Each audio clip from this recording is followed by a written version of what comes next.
Welcome to Changing Higher Ed, a podcast dedicated to helping higher education leaders improve their institutions. With your host, Dr. Drum McNaughton, CEO of The Change Leader, a consultancy that helps higher ed leaders holistically transform their institutions. Learn more at changinghighered.com. And now, here's your host, Drum McNaughton. Thank you, David. Our guest today is Chris Kubierski, president of Highland Community College. Chris is a unique leader, one who believes in all her heart that creating a strong employee culture can stabilize an institution. Her leadership values parallel those of Southwest Airlines. First, take care of your employees and faculty, and they'll take care of your customers, and in her case, the students. If you do that, the profits and enrollment will come if you execute on your plans. Higher ed leaders need to focus on cultivating a strong culture that boosts student success. And Chris joins us today to talk about her secret sauce for leadership and how to build a culture that executes. Chris, welcome to the program. Thank you. I'm glad to be here today. Likewise, I'm looking forward to our conversation talking about culture and employee driving performance. But before we get into it, tell us a little bit about your background. Well, I began my college work thinking I was going to be a math teacher and teach high school secondary ed, and I discovered that I liked English much better. So I switched my major midstream and finished my bachelor's with a degree in secondary ed and English. I never taught high school. I went straight on to get my master's in teaching English as a second language. And upon graduation, I was given the opportunity to teach rhetoric and composition and transitional English at a community college. And I started doing that part-time. And then also I had the privilege of teaching in SIU Carbondale's Teaching English as a Second Language school with international students. I did that for about a year and a half and had an opportunity to go to Japan and teach in Japan for a summer through that program, which was a phenomenal experience. When I returned from that, I was hired as a full-time faculty member at a community college in Southern Illinois, Rend Lake College, where I served for 27 years, 9 years as a full-time faculty member, and then I moved into the administrative role and served in a similar role as Dean of Liberal Arts. I did that for 10 years before I became the Vice President of Academics in that role for 7 years at Rend Lake. And then I had the opportunity to come to Highland Community College as the Executive Vice President and served in that role for 5 before I was given the privilege of serving as the President of Highland. And I've been in the President role for just about 2.5 years now. So that kind of is my career journey. I've been very fortunate to have served as a part-time faculty member, a full-time faculty member, and an administrator in wonderful institutions. And certainly, I believe community colleges serve the needs of the community, and that is really my passion, and also kind of what has led to the culture work that we're doing at Highland. Well, it's pretty amazing. You've been with community colleges for, well, I was going to say 20 years and say that you started when you were 13, but Yes, I often say that, but yes, it's over 30 years really when you put my part-time and my full-time together. So Sure. It's been a wonderful run at this point. So how did you come to the viewpoint that culture is the secret sauce for institutional performance?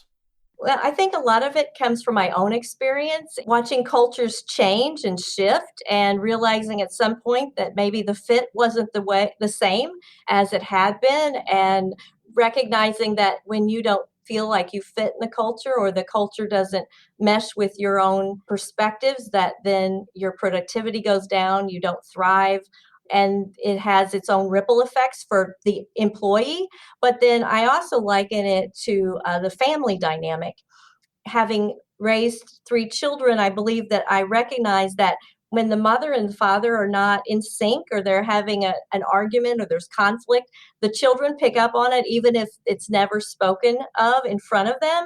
And there's a tension in the house that permeates, and the children realize that.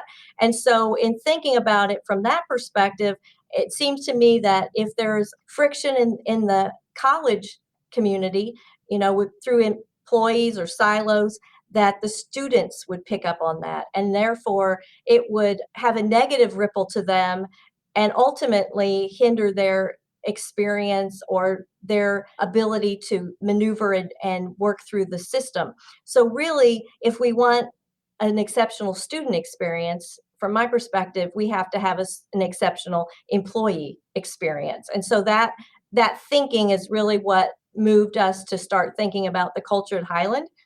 Also recognizing from my EVP time and many of the stories that were shared as I was, kind of acclimating to campus, that there was an underlying sense that there was kind of a bully culture in some pods of the campus, and that it was causing others to not feel that they could contribute, or they were afraid to speak out for fear that there would be those who would come down on them. And so those things all kind of coming together really seemed to create the need for some culture shift and culture improvement. But ultimately, what we're doing with our employees is really to help heighten the student experience. hmm Well, that makes perfect sense to me. I've been doing culture work for a long period of time. You mentioned a couple of symptoms that you observed there at Highland. You're onboarding, people coming up to you, the bullying culture, but there's some other symptoms there as well, are there not? There are. I think there are sometimes the idea that we're not working in tandem. Our goals were not aligned. We weren't as collaborative as we could be. Things were happening maybe in silos where people in different areas or departments on campus were all trying to accomplish similar things, but they were doing it in isolation. And so it wasn't an effective or efficient effort. And so all of those things, I think, point to weaknesses in the culture or a lack of collaboration. And if you're going to have a successful institution, you obviously have to have strong teamwork. So there were a lot of those things that also pointed to the need for culture improvement. Well, strong teamwork is critical, but you've got to have that teamwork focused around a shared vision, don't you? Yes, of course. And so, you took over as president. You'd been there as the EVP, the provost, essentially, for 5 years. You probably experienced some of this coming into your presidency, had you not? Yes, actually, I had experienced some of it personally, and even there was some I would call squawking about me becoming president. And that's often very typical when somebody is an internal, candidate. And in this particular case, there wasn't a full-blown search. It was more of a, board recognition that that's the direction they wanted to go. And there was input from campus, but there were those who felt that there should have been more. And so through all of that, really what I saw was an opportunity. This had been on my mind and on my heart, I guess, quite a bit of the time I was EVP, and in the ways that people were dealing with each other, and perhaps heightened responses to each other that really were not productive. And so when I moved into the role of president, one of the things that I thought to myself was, if there's something that I would really like to see happen during my time in that president seat, it's to improve the culture that is lasting improvement, something that moves the institution into a more favorable focus, that takes it, further into the history of the institution. It's a lasting imprint as opposed to a fly by night kind of effort. And so with that in mind, we began to look at companies that could help us with the work, because we didn't believe that we could do it internally by ourselves. And so, in collaboration with our HR department, they were called Partners in Leadership at the time. They've switched their name to our Culture Partners. And so we began our work with them. Through that, I believe we got to the point where we could really start to make a difference. And that makes a lot of sense to work with somebody else. But before we go into that, you talked about silos and you talked about heightened responses. What do you mean by heightened responses? I mean, because you're in the middle of all this going forward, you see different things.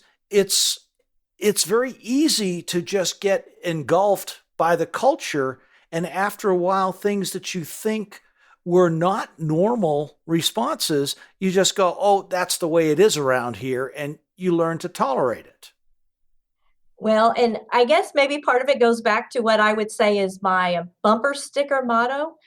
And it has been for years as an administrator. And the phrase that I often remind myself of is what you permit, you promote.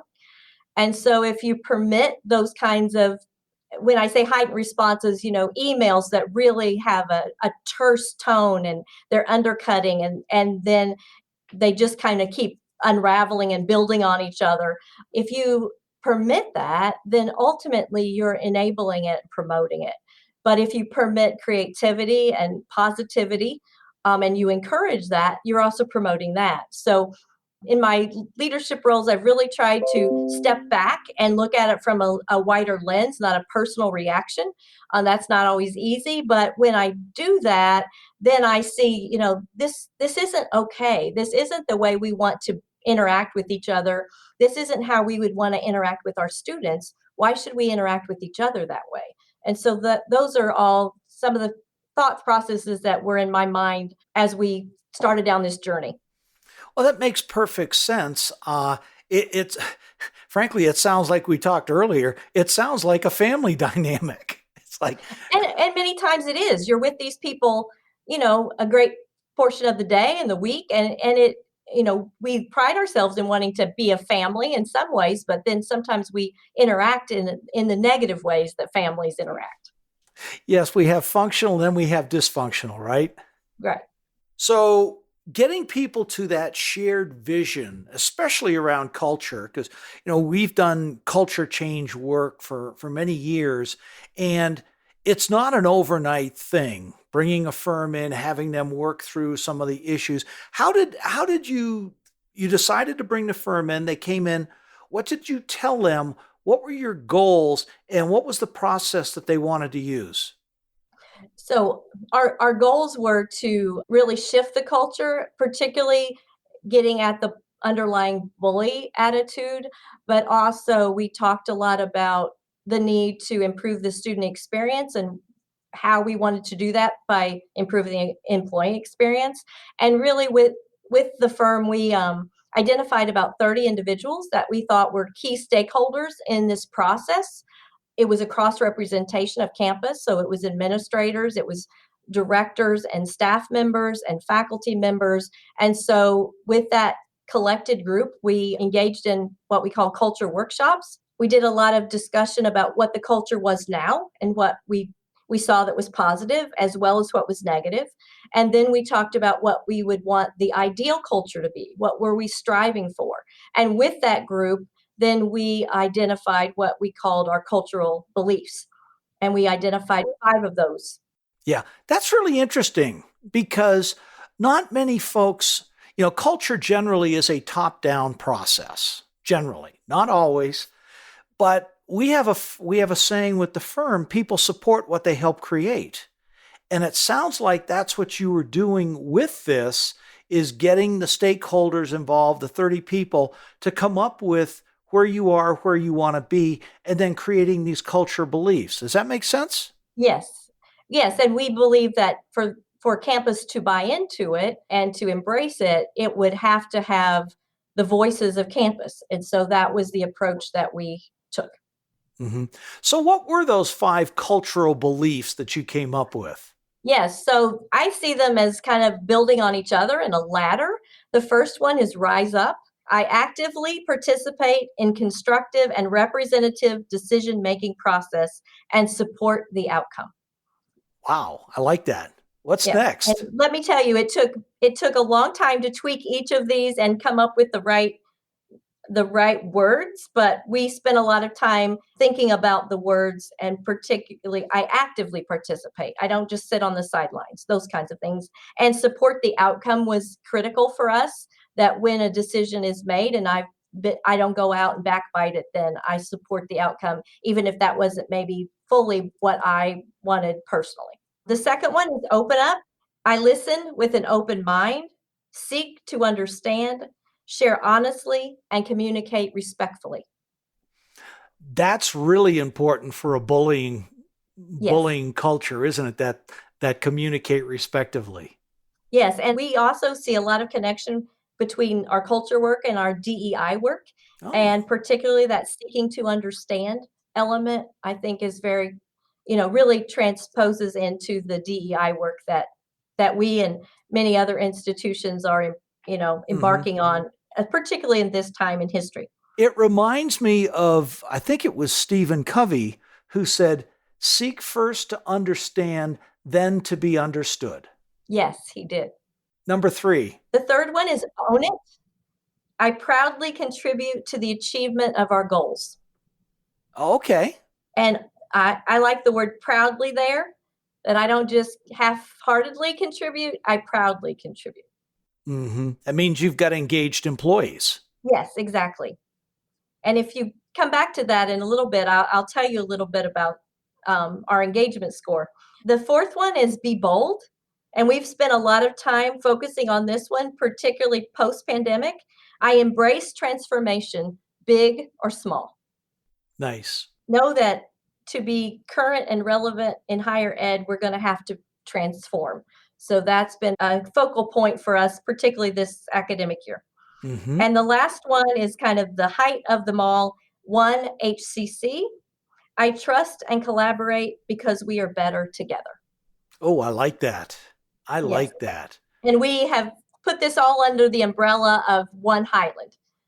And so we have a lot of efforts on campus that we talk about a One Highland mindset, which really encompasses those 5 cultural beliefs. Those are really neat. And you came up with these as your group of stakeholders? Yes, we did. I'm sure you got this overnight, right? No, I'm just kidding. It took a while. Right. How did you roll it out to the campus? So after we had that initial workshop, then we identified 4 individuals and we did train the trainers. We purposely identified 2 dynamic staff members and 2 dynamic faculty members, and we paired them together. So a faculty member and a staff member in 2 pairs, and they were trained, and then they led the trainings of campus. We did not make it mandatory.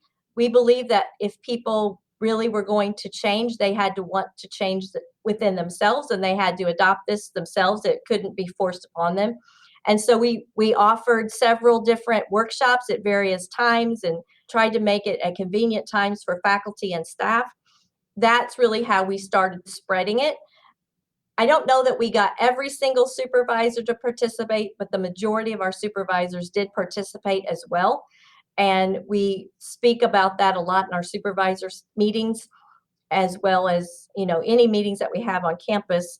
But we also have what we call Campus Connection, and it's a biweekly campus meeting that focuses on updates from campus. Originally, it started as our emergency operation updates and what we were doing when we were all remote. That was our way of communicating with everybody and telling them what was happening, if and when they came back to campus, what it would look like, getting their feedback and all of those things. It has since morphed into more of a campus update and presentations from different areas, different key initiatives that we're working on and things like that. And so we use Campus Connection to reinforce the cultural beliefs and the tools that we are using to try to shift those beliefs. And so that's been a key mechanism in rolling it out to campus as well. How has that been going? Have you been successful in making the shift? Well, I believe that we're seeing success, and there's kind of 2 indicators. One is we do a climate assessment, and that gives you data to look at. And then you also see what's happening on campus. There was a time when I sensed that we were making significant progress because there was a lot of pushback from those who perhaps didn't want to let go of the old culture. What I've also seen are just small incremental changes in the way that people approach problems and situations and each other. The nasty emails, maybe I don't get them anymore and other people do, but I don't believe that they're not the number that we had before. One other mark that I see We do a lot of surveys after like our professional development days and things like that. And when I first arrived, some of those survey comments were very biting and just mean, honestly. That has really tapered off, and we still get comments, but they're not of the same nature. They're much more constructive overall. And so all of those kind of put together indicate to me that we are shifting the culture. It's just a slow process. I believe the culture partners told me recently it usually is a 7-year process, and we're just at the beginning of year 3. So we Hmm. still have a ways to go, but I am very encouraged by the things that I see that indicate it is making a difference. Yeah. Normally, what we talk about is with the culture shift, it's a 2 to 5 year process. Some institutions do take a little bit longer, but it requires not only the shifting of the culture, but those people who are unwilling to change of leaving the organization. Have you had to make any changes like that where you've asked people to take early retirement or just said, this isn't a good fit for you anymore? I will just say we've seen some natural progression that way. Very tactful. I like that. Yeah. So the other thing too is you've got to, when you're doing any kind of organization change, you have to unfreeze the organization, which is what you've done. You've gone through that process. You need to make the changes. You need to refreeze, but then you also need to put in little, inserts energy into the process, which you've done with your, biweekly or bi-monthly meetings. But you've also got to do reinforcement, new evaluations, getting people focused on, shared vision through strategic planning. What are some of the things you've done along those lines? So let me start with the shared focus. Part of the exercise that we went through with the culture workshop, the initial one, was to identify our key results, the things that we thought would really be impacted if we could make these changes. And our 4 key results, one is trust and culture. A key one for us is enrollment. And I think probably all higher ed institutions could understand the importance of enrollment in our time right now. Another one is academic quality, particularly as it related to accreditation. And that one was a critical one for us because we had come through an accreditation challenge, to put it mildly. And at the time that we did this, we were preparing for a visit. We had an accreditation visit that we know was critical for us to continue having a positive momentum when it came to accreditation. So that was really a key focal area of the institution.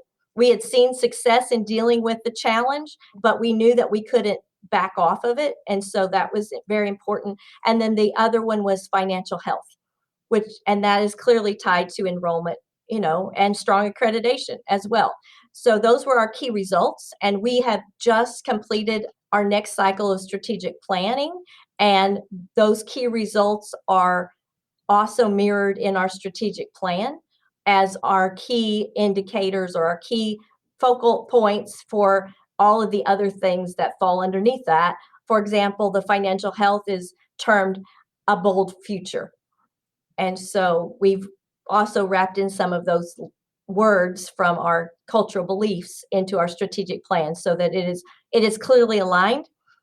I would like to believe, and indicators would tell me that if you were to go around campus and ask, what is the most important thing that Highland needs to work on right now, everybody would say enrollment.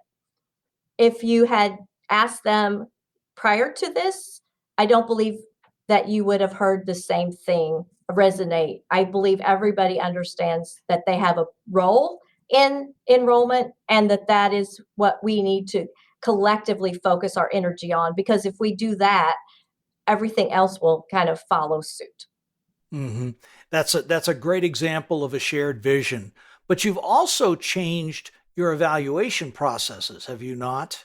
Yes. So part of our evaluation process has, kind of when people are looking at their goals and what they've been successful at through the past year, there's a touch point about the cultural beliefs and how they've demonstrated those in their work.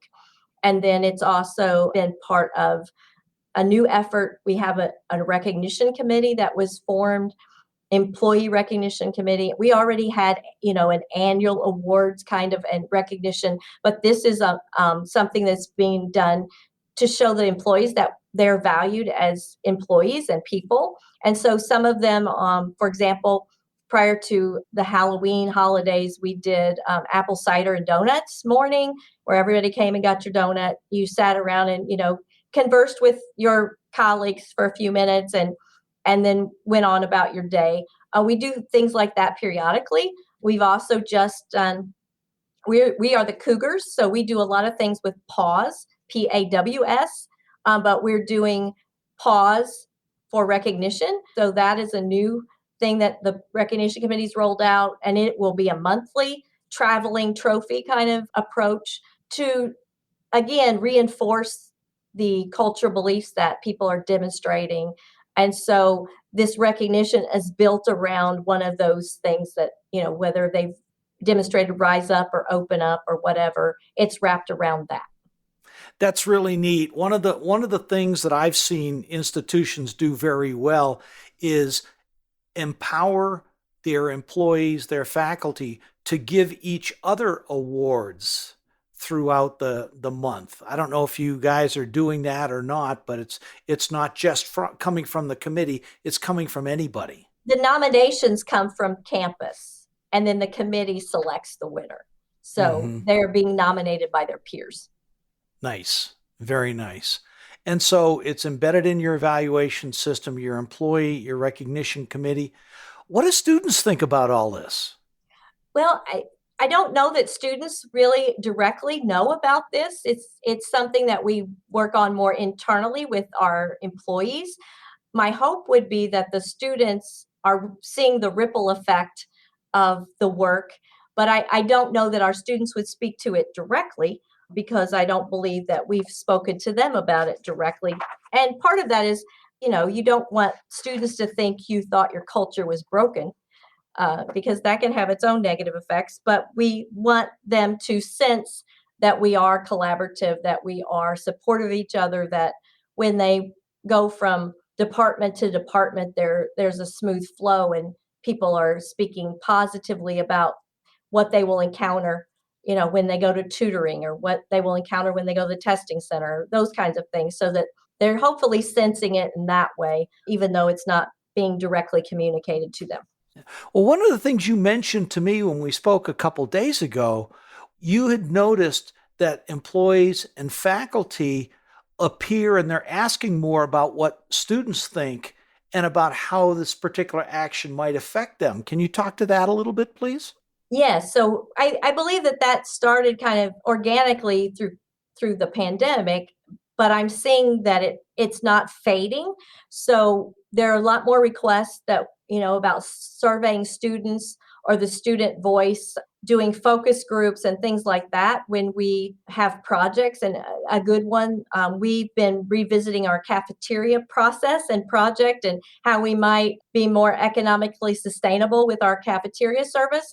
And so a task force was put together, and it included a student who we knew regularly used the cafeteria to get their voice in that. So I think people are much more cognizant of the student voice and the student experience as a result of this.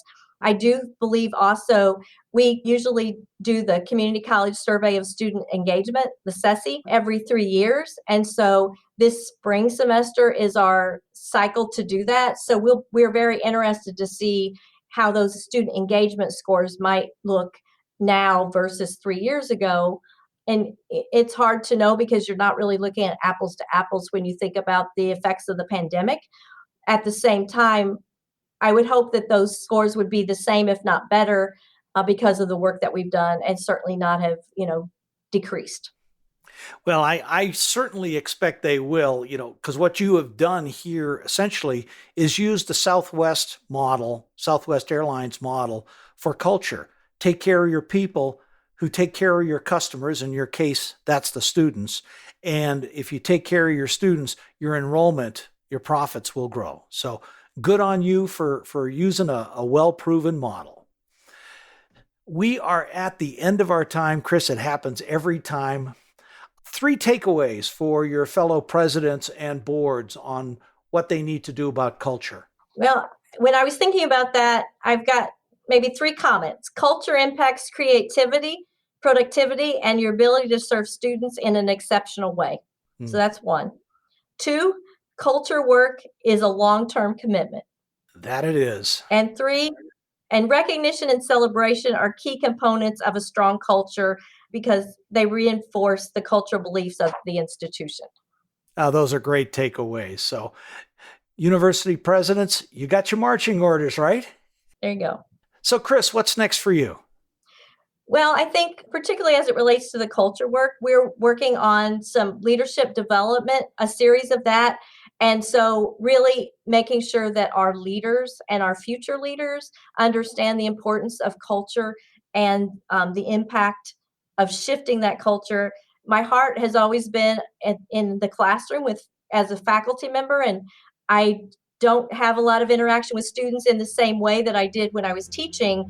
But I see the future leaders of the institution as my students. And so mentoring them and helping them see the importance of this work, but the importance of maintaining a strong culture is really kind of what I have in mind for the next several years, because I believe it's a long-term commitment, as I said. And if I let up on it, then everybody else will. So I have to make sure that I stay focused on that, as well as the other things that we need to do as an institution. Absolutely. Well, thank you so much for being on the show, Chris. I've really enjoyed our conversation and wish you at Highland all the best. Thank you so much. Thanks for listening today. And a special thank you to Chris Kuberski and for her sharing with us her formula for building a strong culture that boosts student success. Our next guest is Larry Large, president of LD Large Consulting and former interim president at multiple universities. Larry has a who's who of list for clients, including Willamette, Oglethorpe, Sierra Nevada College, and he'll be joining us to talk about the state of higher education and what university presidents must do to turn the ship around. Changing Higher Ed is a production of The Change Leader, a consultancy committed to transforming higher ed institutions. Find more information about this topic, along with show notes on this episode at changinghighered.com. If you've enjoyed this podcast, please subscribe to the show, and we would also value your honest rating and review. Email any questions, comments, or recommendations for topics or guests to podcast@changinghighered.com. Changing Higher Ed is produced and hosted by Dr. Drum McNaughton, post-production by David L. White.